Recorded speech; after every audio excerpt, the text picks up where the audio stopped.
ಇಂಥ ಘಟಾನುಘಟಿಗಳನ್ನೇ ಅಲ್ಲ ನಾನು ಹೇಳ್ತಾ ಇರೋದು. ನಿಮಗೆ ದೇಶದ ಪ್ರಧಾನಿ ಆಂಟಿ ಸೋಷಿಯಲ್ ಎಲಿಮೆಂಟ್ ಆಗ್ತಾರಮ್ಮ. ಅಲ್ಲ, ಅವ್ರನ್ನ ಕೊಲ್ಲೋಕ್ ಬಂದವ್ರ ಬಗ್ಗೆ ಸರ್ ನಾನು ಹೇಳ್ತಾ ಇರೋದು. ಕೊಲ್ಲೋಕ್ ಬಂದವ್ರು ಆಂಟಿ ಸೋಷಿಯಲ್ ಎಲಿಮೆಂಟ್ಸು. ಬಟ್ ಈಗ ನೀವು ಮಾಡ್ತಿರೋ ಆರೋಪ ಒಬ್ಬ ಶಾಸಕ ನೀವು ಮಾತಾಡೋ ಪ್ರಕಾರ ಇಂದಿರಾ ಗಾಂಧಿ, ಮಹಾತ್ಮ ಗಾಂಧಿ ಇವರೆಲ್ಲ ಆಂಟಿ ಸೋಷಿಯಲ್ ಎಲಿಮೆಂಟ್ಸ್ ಅವರು.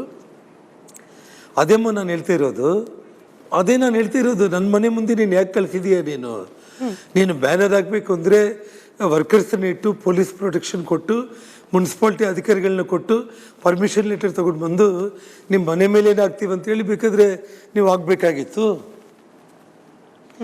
ನೀವ್ಯಾಕೆ ರೌಡಿಗಳನ್ನು ಆ್ಯಂಟಿ ಸೋಷಿಯಲ್ ಎಲಿಮೆಂಟ್ಸನ್ನು ಬಾಂಬ್ಗಳು, ಬೀರ್ ಬಾಟಿಲ್ಸು, ಪ್ರೈವೇಟ್ ಗನ್ಮ್ಯಾನ್ಗಳನ್ನ ತೊಗೊಂಡು ಬಂದು ಯಾರಾದರೂ ಬ್ಯಾನರ್ ಹಾಕ್ತಾರಾ? ಈ ಸತೀಶ್ ರೆಡ್ಡಿ ಅವ್ರಿಗೂ ನಾರಾ ಭರತ್ ರೆಡ್ಡಿ ಅವ್ರಿಗೂ ಏನು ಸಂಬಂಧ? ಯಾಕೆ ಅವರಿಬ್ರು ಕ್ಲೋಸು? ಬಿಸ್ನೆಸ್ ಪಾರ್ಟ್ನರ್ಸ್ ಅಥವಾ ರಾಜಕೀಯ ಸಲಹೆಗಾರ ಏನಾದ್ರೂ ಸತೀಶ್ ರೆಡ್ಡಿ ಅವ್ರು ನಾರಾ ಭರತ್ ಅವರಿಗೆ?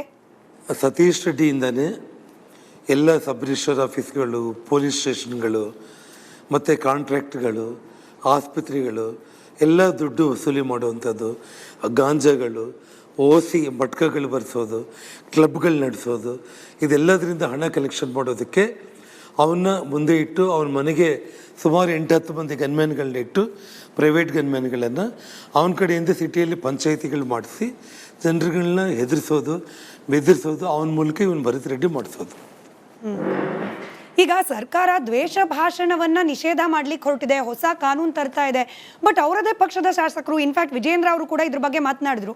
ಹಂಗೆ ಕೇಸ್ ಹಾಕೊಂಗಿದ್ರೆ ಮೊದಲು ಭರತ್ ರೆಡ್ಡಿ ಅವ್ರ ವಿರುದ್ಧ ಹಾಕಬೇಕಾಗತ್ತೆ, ದ್ವೇಷ ರಾಜಕಾರಣ ಮಾಡ್ತಿರೋವ್ರ ವಿರುದ್ಧ ಹಾಕಬೇಕಾಗತ್ತೆ ಅಂತ ಹೇಳಿ. ನಾನು ನೇರವಾಗಿ ಕೇಳ್ತೀನಿ ಜನಾರ್ದನ್ ರೆಡ್ಡಿ ಅವರೇ, ಹಾಗಾದ್ರೆ ಬಿಜೆಪಿ ಇನ್ಕ್ಲೂಡಿಂಗ್ ನೀವು ಇಷ್ಟು ದಿನ ಹಾಗಾದ್ರೆ ಕ್ಲೀನ್ ರಾಜಕಾರಣ ಮಾಡ್ಕೊಂಡು ಬಂದಿದ್ದೀರಾ ಬಳ್ಳಾರಿಯಲ್ಲಿ? ದ್ವೇಷ ರಾಜಕಾರಣ ಬಿಜೆಪಿ ಕಡೆಯಿಂದ ಆಗೇ ಇಲ್ವಾ ಬಳ್ಳಾರಿ ಪ್ಲಸ್ ರಾಜ್ಯದ ಯಾವುದೇ ಭಾಗದಲ್ಲಿ? ನಾನು ಒಂದೇ ಒಂದು ವಿಷಯ, ನಿಮಗೆ ಮೀಡಿಯಾಗೆ RTA ಇದೆ. ನಾನು 40 ತಿಂಗಳು ಇಲ್ಲಿ ಮಂತ್ರಿಯಾಗಿದ್ದಾಗ, ನನ್ನ ಸಹೋದರ ಶ್ರಾಮ್ಲವರು ಮಂತ್ರಿಗಳಾಗಿದ್ದಾಗ RTA ಆ್ಯಕ್ಟಲ್ಲಿ ಇದೇ ದೊಡ್ಡ ದೊಡ್ಡ ಕುಟುಂಬಗಳು ಯಾರಾದರೂ ಕೂಡ ಏನೇ ಆದರೂ ಬಳ್ಳಾರಿಯಲ್ಲಿ ಶಾಂತಿ ಅಭಿವೃದ್ಧಿ ಇತ್ತ ಅಥವಾ ಈ ರೀತಿ ಘಟನೆಗಳು ನಡೆದಿತ್ತ ಅನ್ನೋದು ನೀವೇ RTA ಮೂಲಕ ತಿಳ್ಕೊಂಡು ಒಂದು ಸ್ಪೆಷಲ್ ಸ್ಟೋರಿ ಮಾಡಿ ಅವತ್ತು ನಾನು ಬಂದು ನಿಮಗೆ ನನ್ನ ಬಗ್ಗೆ ಏನಾದರೂ ಒಂದು ಸಣ್ಣ ಕಪ್ಪು ಚುಕ್ಕೆ ಇದ್ರೆ ಕೂಡ ನಾನು ಮಾತಾಡ್ತೀನಿ. ಮರ್ಡರ್ಗಳನ್ನು ಮಾಡಿಸ್ಬಿಟ್ಟಿದ್ದೀರಿ ಅಂತ ಕೂಡ ಆರೋಪ ಮಾಡಿದ್ದಾರೆ ಭರತ್ ರೆಡ್ಡಿ ಅವರು. ಹೆಣ್ಮಕ್ಳು ಕಣ್ಣೀರು ಹಾಕಿದ್ದಾರೆ. ಭರತ್ ರೆಡ್ಡಿ ಅವರು ಗೆದ್ದ ದಿನ ಅನೇಕ ಹೆಣ್ಮಕ್ಳು ಬಳ್ಳಾರಿ ಕಾನೂನು ತಗೊಂಡು ಬಂದಿದ್ದೆ, ಜೈಲಿಗೆ ಶುಭಾಶಯ ಹೇಳಿದ್ರಂತೆ. ಇನ್ಮೇಲಾದ್ರೂ ರಾಕ್ಷಸರ ವರ್ತನೆ ಮುಗಿಯುತ್ತೆ ಅಂತ ಹೇಳಿ ಭರತ್ ರೆಡ್ಡಿ ಅವ್ರ ಮುಂದೆ ಅನೇಕ ಹೆಣ್ಮಕ್ಳು ಕಣ್ಣೀರು ಹಾಕಿದ್ರಂತೆ.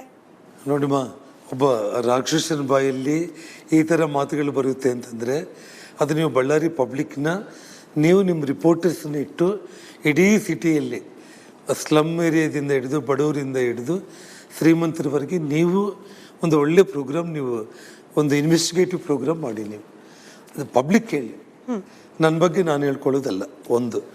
ಎರಡನೇದು, ದ್ವೇಷ ಭಾಷಣ ಬಗ್ಗೆ ಏನು ಜನಾರ್ದನ್ ರೆಡ್ಡಿ ಮನೆ ಸುಡ್ತೀನಿ ಅಂತ ಹೇಳಿದ್ದಾನೆ, ಏನು ನಾನು ತಾಳ್ಮೆ ಕಳ್ಕೊಂಡ್ರೆ ಬಳ್ಳಾರಿ ಭಸ್ಮ ಆಗುತ್ತೆ ಅಂತ ಹೇಳಿದ್ದಾನೆ. ಜನಾರ್ದನ್ ರೆಡ್ಡಿನ ಸಾಯಿಸೋದಕ್ಕೆ 1000 ಮಾರ್ಗಗಳು ನನಗೆ ಗೊತ್ತು ಅಂತ ಏನು ಹೇಳಿದ್ದಾನೆ. ಇದ್ರ ಬಗ್ಗೆ ಸಿದ್ದರಾಮಯ್ಯವರು ಫಸ್ಟು FIR ಮಾಡಿ ಆ ದ್ವೇಷ ಭಾಷಣದ ಒಂದು ಕಾನೂನಿನಲ್ಲಿ ಅವನ್ನ ಅರೆಸ್ಟ್ ಮಾಡಬೇಕು. ಈ ಬುಲೆಟ್ ಬಗ್ಗೆನೇ ಗೊಂದಲ ಇದೆ. ವಶಕ್ಕೆ ಪಡೆದ ಅಷ್ಟೂ ಗನ್ಗಳನ್ನ ಪರಿಶೀಲನೆ ಮಾಡಿಸಿದ್ರು ಕೂಡ ರಾಜಶೇಖರ್ ದೇಹ ಹೊಕ್ಕ ಬುಲೆಟ್ ಎಲ್ಲಿಂದ ಬಂದಿದ್ದು ಅಂತ ಗೊತ್ತಾಗಿಲ್ವಂತೆ. ಈಗ ಪ್ರೈವೇಟ್ ಗನ್ ಮ್ಯಾನ್ಗಳದ್ದು ಕೂಡ ಗನ್ ಸೀಸ್ ಮಾಡ್ಕೊಳ್ಳಲಾಗಿದೆ. ಪೊಲೀಸ್ ಇಲಾಖೆನೂ ಕೂಡ ನಮ್ದಲ್ಲ ಅಂತ ಹೇಳ್ತಿದೆ. ಹಾಗಾದ್ರೆ ಎಲ್ಲಿಂದ ಬಂತು ಬುಲೆಟು? ನಿಮ್ಮ ಕಡೆಯವ್ರ ಹತ್ರ ಯಾರ ಹತ್ರನಾದ್ರೂ ಗನ್ ಇತ್ತ ಜನಾರ್ದನ್ ರೆಡ್ಡಿ ಅವರೇ? ನೋಡಿಮ್ಮ, ನಮಗೆ 7 ಮಂದಿ ಗನ್ಮ್ಯಾನ್ಗಳು, ಗೌರ್ಮೆಂಟ್ ಗನ್ಮ್ಯಾನ್ಗಳು. ನಮಗೆ 4 ಮಂದಿ, ಶ್ರೀರಾಮುಲು ಅವ್ರಿಗೆ 2, ಸೋಮಶೇಖರ್ ರೆಡ್ಡಿ ಅವರಿಗೆ 1. 7 ಮಂದಿ ಗೌರ್ಮೆಂಟ್ ಗನ್ಮ್ಯಾನ್ಗಳಿಗೆ ಏನು ವೆಪನ್ಸು, ಎಷ್ಟು ಬುಲೆಟ್ಸ್ ಕೊಡ್ತಾರೆ ಅನ್ನೋದು ಗೌರ್ಮೆಂಟಲ್ಲಿ ಲೆಕ್ಕಾಚಾರ ಇರುತ್ತೆ.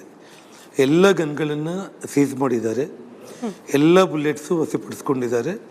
ನಿನ್ನೆ ಹೊಸ ಗನ್ಗಳು, ಹೊಸ ಬುಲೆಟ್ ಕೊಟ್ಟಿದ್ದಾರೆ. ಯಾವುದೇ ಪ್ರೈವೇಟ್ ಗನ್ಮ್ಯಾನ್ಗಳು ನಮ್ಗೆ ಯಾರಿಗೂ ಕೂಡ ಇಲ್ಲ.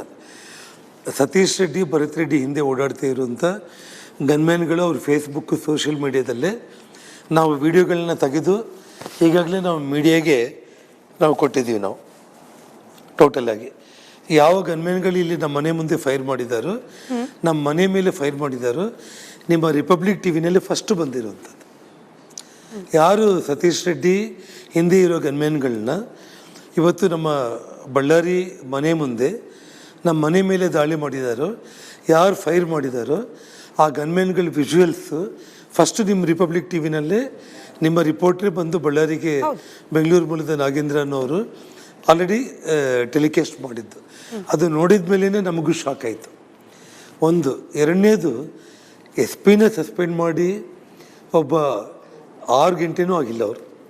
ನಿಜವಾಗ್ಲೂ ಹೇಳ್ಬೇಕಿದ್ರೆ DSP ಆ ನಂದಾರೆಡ್ಡಿ ಅನ್ನೋನೇ ಸಸ್ಪೆಂಡ್ ಮಾಡಬೇಕಾಗಿತ್ತು ಇಷ್ಟೊತ್ತಿಗಾಗಲೇ.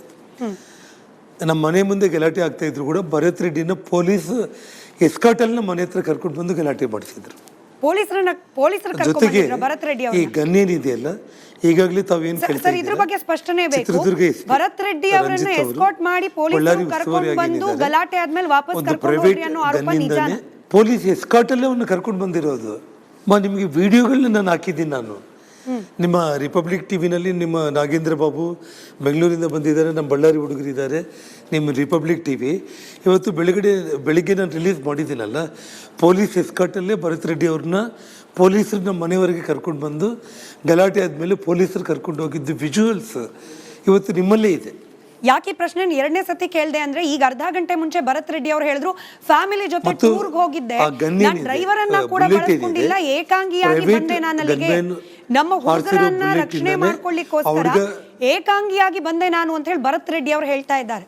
ನೋಡಿಮ್ಮ, ವಿಜುವಲ್ಸ್ ಪೊಲೀಸರು ಅವನ್ನ ಎಸ್ಕಾರ್ಟ್ ಮಾಡಿಕೊಂಡು ಕರ್ಕೊಂಡು ಬಂದಿರೋದು.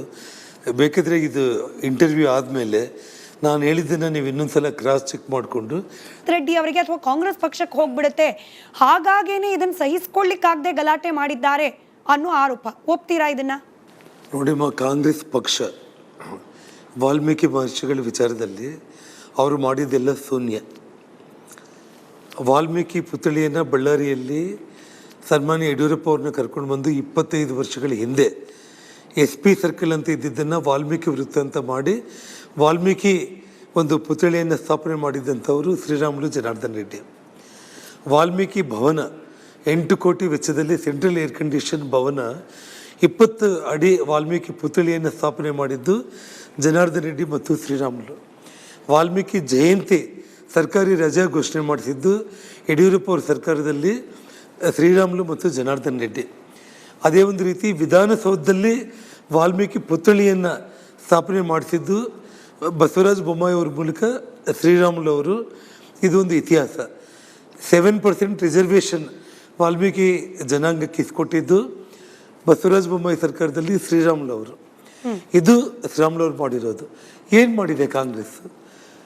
ಇನ್ನು 100 ವಿಗ್ರಹ ಇಟ್ಟರು ಕೂಡ ಅದಕ್ಕೆ ನಾವು ಸಪೋರ್ಟ್ ಮಾಡ್ತೀವಿ. ಬೇಕು ಅಂತಂದ್ರೆ ಅದರಲ್ಲೂ ಕೂಡ ನಮ್ಮ ಸಹಕಾರನೂ ಕೊಡ್ತೀವಿ. ಸುಮ್ಮನೆ ಮನೆ ಹತ್ರ ಬಂದು ರೌಡಿ ಗುಂಡಗಳನ್ನ ಕಳಿಸಿ ಗಲಾಟೆ ಮಾಡಿಸಿ ಅನಾವಶ್ಯಕವಾಗಿ ಇದನ್ನು ವಾಲ್ಮೀಕಿ ಪುತ್ಥಳಿಗೆ ಡೈವರ್ಟ್ ಮಾಡೋ ಪ್ರಯತ್ನ ಮಾಡಿದರೆ ಜನ ನಗ್ತಾ ಇದ್ದಾರೆ. ಇದೇ ಪ್ರಶ್ನೆಯನ್ನು ನಾನು ಕೇಳಿದೆ ಸರ್. ನೀವು ಕೊಟ್ಟ ಲೆಕ್ಕವನ್ನೇ ವಾಪಸ್ ನಾರಾ ರೆಡ್ಡಿ ಅವ್ರಿಗೆ ಕೇಳಿದ್ದೀನಿ.